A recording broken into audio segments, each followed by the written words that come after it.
Hello and welcome to BusyWorksBeats.com. I need you guys to smash that like button.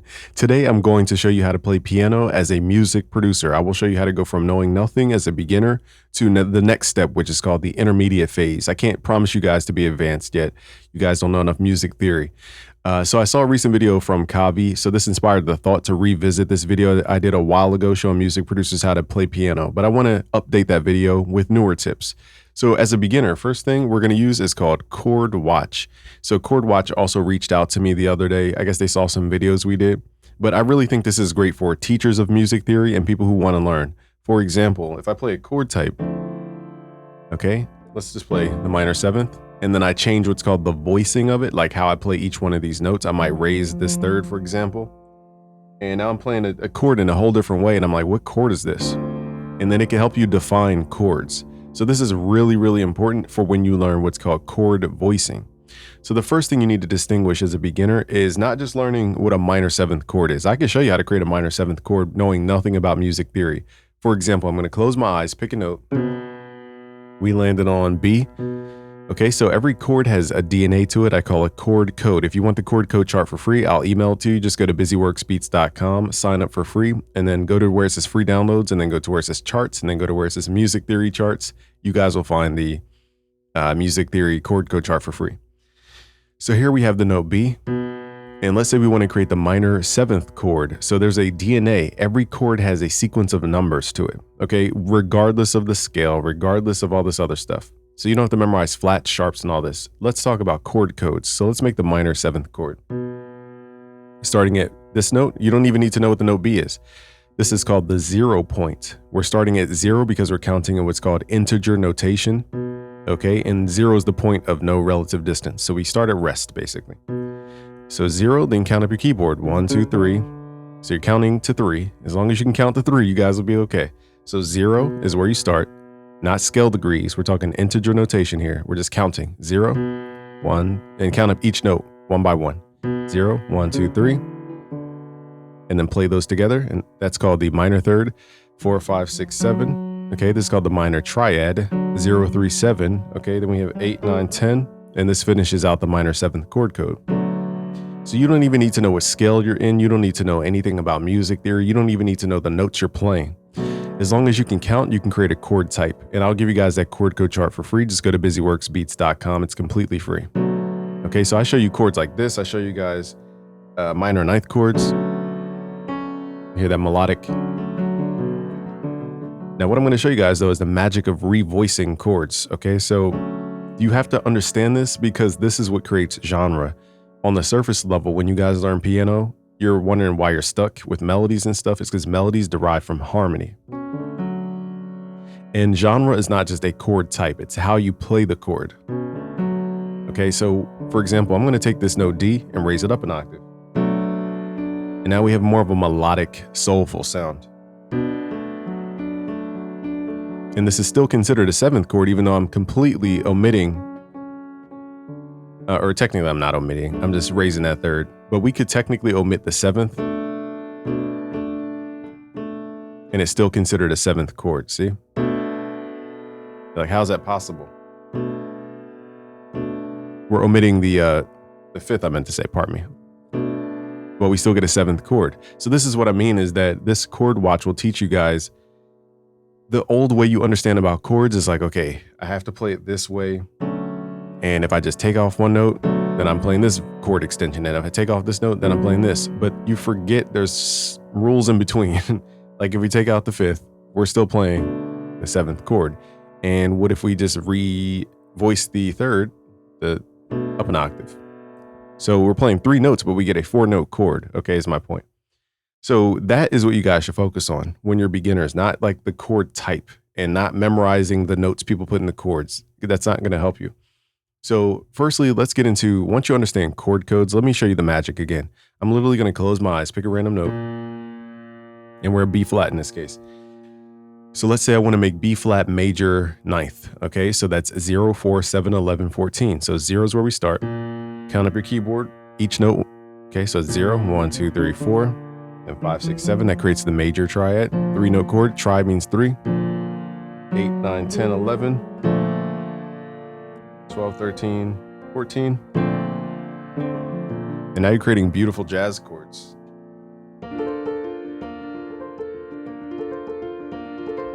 Just like that. So that's the power of chord codes. You don't need to worry about a scale. Let me give you guys some inspiration here. I could go minor ninth, and then I'll teach you guys this stuff at busyworksbeats.com. I just want to show you here. So what I'm going to do here is this. I want you guys to listen. I'm going to go out of key, out of scale multiple times, but it sounds cohesive because of all the principles of music theory. This is why I don't like to teach from a scale perspective, okay? Because if you teach from a scale perspective, people think they're just so locked into what a scale can do, okay? But it goes way deeper than a scale, okay? Especially for neo soul, R&B and soul, hip hop, blues.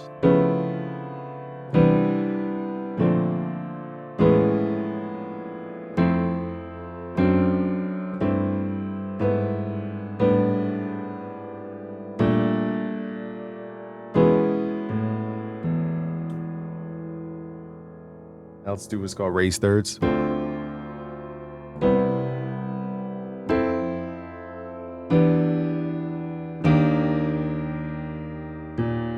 So that's more of your pain approach, using that raised third. And then you don't even have to do it that way. You could just go up the keys.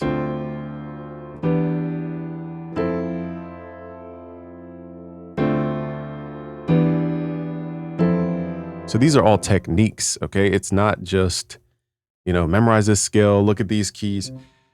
Now, if you guys have the privilege of getting a MIDI controller, the secret is just, you don't want to label anything. You want to look at shapes, because over time your brain will be like, oh, I'm just creating a shape. Okay, so the reason I don't teach this, however, is in modern music production like in FL Studio, we're producing with the piano roll sideways, so you can't translate shapes to a sideways type of approach. And that's primarily why our chord codes are so important. I could teach piano players and I could teach FL Studio folks. So now you understand chord codes, how to create chords from thin air, quite literally. And I showed you guys that we went out of key multiple times. Now let's talk about technique. So every scale, now let's speak a little scale talk, okay? So most teachers teach you from C major because it's easier to understand. And C major is all the white notes starting from C. That's great. I think people can comprehend that. Now, what if we start from A, playing all the white notes? We get the A natural minor scale. Now, why am I using those two scales? Because they are one and the same. We're playing the same exact notes. So doesn't that make it the same scale? And when you understand this concept, you will truly unlock a whole new side of music production, because you can get into 2-5-1 chord progressions going out of key using secondary dominants. For example, I could do, or I could do,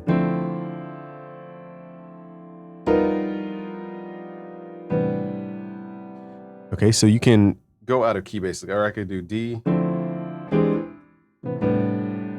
So I'm going out of key here. It's called a secondary dominant, okay? Or I could do primary dominant. This is actually a tritone substitution. I'm not trying to bore you guys, but my point is you can go out of key and it sounds natural, okay? Because every scale, a major scale, people associate with happy. A minor scale, people associate with sad. So here's a quick way to memorize this, is that if we're in C major, for example, you're going to take the root note C, and assuming that major means happiness, right? It's not really a truth. It's more of a generalization.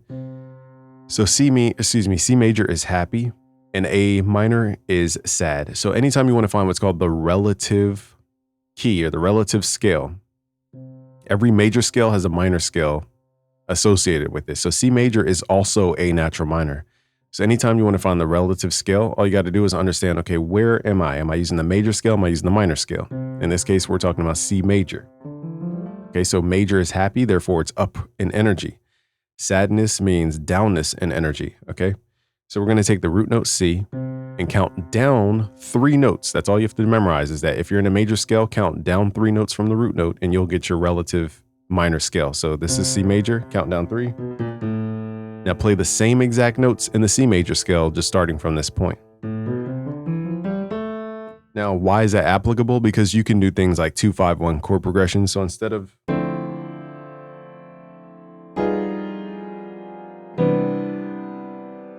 you can now do 2-5-1 leading into a whole different key. And it feels super cohesive. Okay, so I went into 2 different scales just now. You probably didn't even notice if I didn't tell you. And the magic of that is you can get into these jazz realms and you can always resolve your chord progressions, because the number one question I get all the time is like, how do you know what the next chord is? I can give you guys a formula if you guys want it. For example, if we're in any scale, really, let's just use C major. What you can do is add 5 semitones or 3 scale degrees if you want to get technical, okay?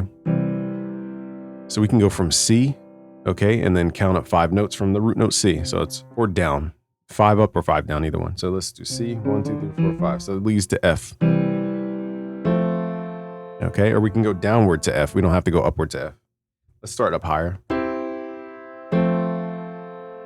Okay, and again, we can, now when you're going downward, usually we're going to count down 5. So again, it's up 5, down 5.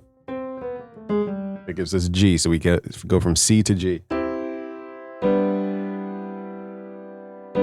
Okay, now from here, I can count up 5 notes and go back to C, or I can count down 5 notes. Gives us D.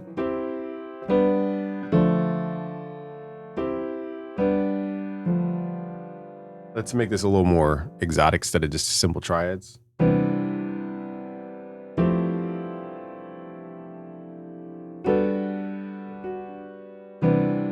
Now that was a boring voicing, it's called. I'm not going to bore you guys to tears about everything though. And here we're going to change the voicing to come back to C. All right, so if you don't know the next scale degree, just try adding 5 notes upward or downward. Okay, you're going to get different variations. You're going to get a perfect 4th going up. You're going to get a perfect 5th going down. So there's no right way to go. I'm just giving you guys quick answers on how to actually do it. So if you're building a chord here at B, you can count up 5. 1, 2, 3, 4, 5. That gives me the note E. And now I can play those 2 chords. And they always work. Now, again, I'm showing you more advanced stuff because I want you guys to skip over all the menial stuff. The majority of music theory and piano playing comes down to 2 chords, the dominant chord and the tonic chord. I did not understand this until you get into what are called chord extensions and altered chords. So for example, let me show you guys the power of dominant chords. I could play 2 chords. If you ever wondered how those like 80s R&B was always so vibey, they would only play like 1 to 2 chords. They wouldn't play a bunch of chords. So here I have a minor 9th chord. And all I have to ask is, what is the 5th of this chord? So we're going to take the root note and count up 7 notes. 1, 2, 3, 4, 5, 6, 7. So now I know what's called the perfect 5th of this root note. The perfect 5th is always 7 notes away from the tonic.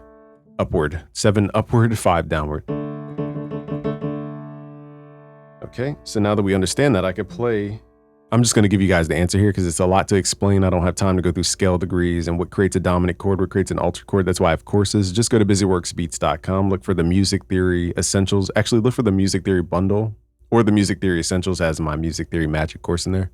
That's the one that covers more advanced jazz theory. All right, so go to busyworksbeats.com. You'll find it. Look for Music Theory Essentials. So here's the 9th chord, minor 9th chord. And then now we're going to create a dominant chord starting at the 5th. And it's going to lead us right back to the tonic. That creates that tension, and then we come right back to the same exact chord. So this is super powerful because now I can go out of key intentionally. So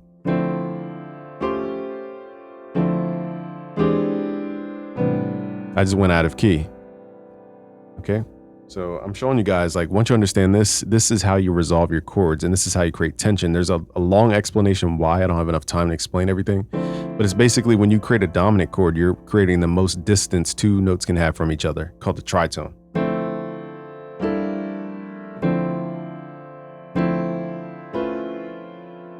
My foot stepped on the wrong.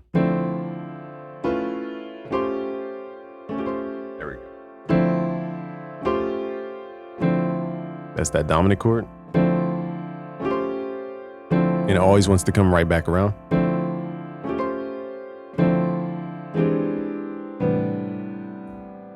That's how you get that sound. So again, like I said, it's understanding about the dominant to tonic. There's a lot more to explain, guys. I'm being kind of short about that. but that's what you want to focus on. Now, the last thing I'll say here before I have to wake my son up from his nap is we need to understand chord voicing. So again, every chord has a DNA to it. If I want to create a minor seventh chord, the chord code is 0, 3, 7, 10. So it's 0, what is the root note? Count up your keyboard note by note until you figure out the third note from here. 1, 2, 3. That's going to give you the minor third, it's called. And then 4, 5, 6, 7 gives you the minor triad. 8, 9, 10. Play these together, you get the minor seventh chord. And this is a very bland, what's called voicing. It's just kind of straightforward. It's just kind of straightforward and bland. It doesn't really give you the R&B vibe all the way. And that's because usually what they do is they either omit the fifth by taking the fifth out. Remember, the fifth is 7 notes up from the tonic. So D to A in this case.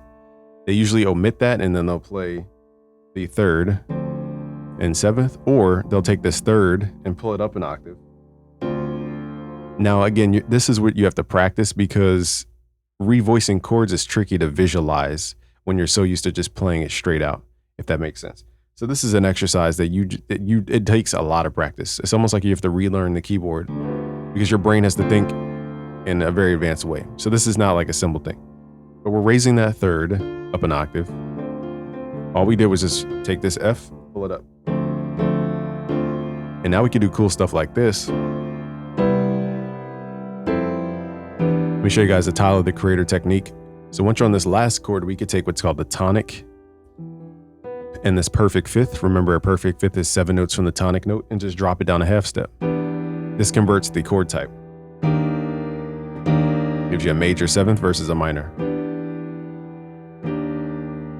But we still have this G up top, so it sounds cohesive. And G to D is a perfect fifth. That's why it works.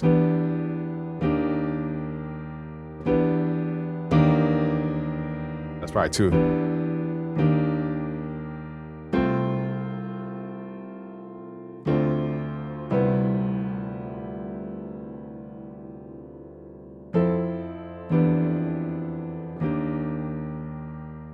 All right, so I'm showing you guys these little tiny things. I'm not telling you to memorize a scale and run your fingers up and down the scale. I'm not telling you to memorize the 3rd scale degree, the 5th scale degree.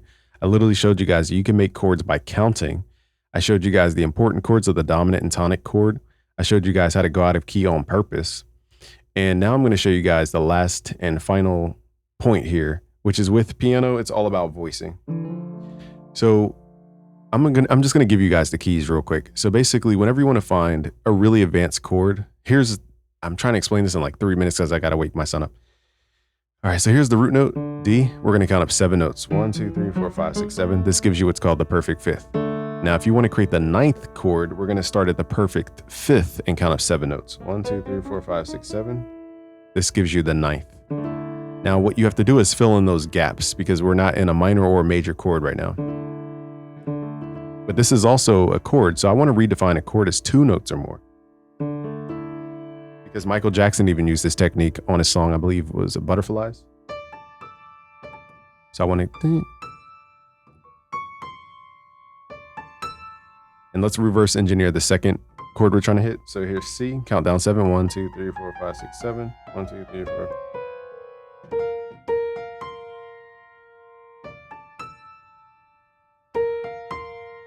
Now we get this Michael Jackson sound.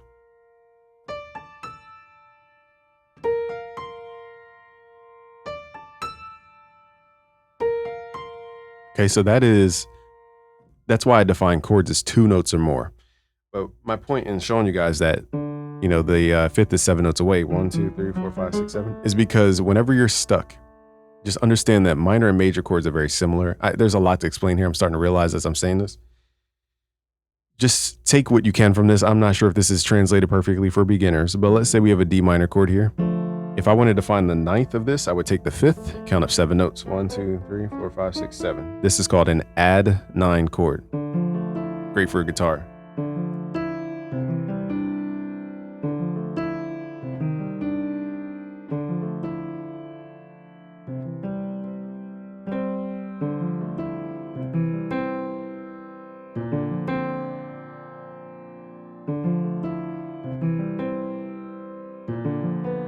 My finger slipped, but you get the concept.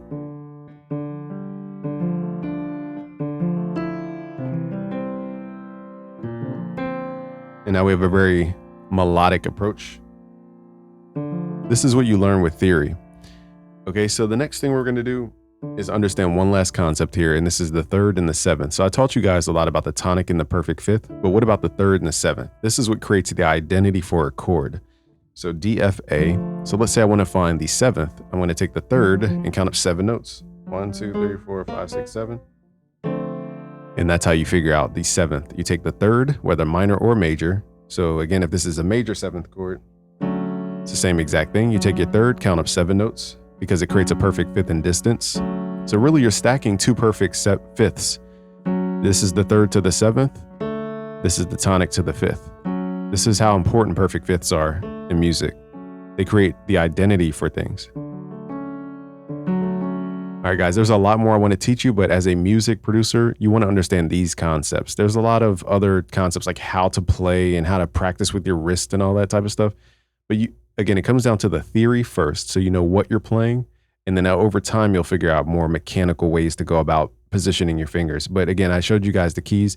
If you want to take it way deeper, like truly way deeper, go to busyworksbeats.com, look for the Music Theory Essentials course, and look for the Music Theory bundle. Use code 50. It's on a limited time thing for the summer. So use code 50. Hopefully I remember to put all this in the description. All right, guys, subscribe if you're new. Peace. I'll put the link in the description. Peace.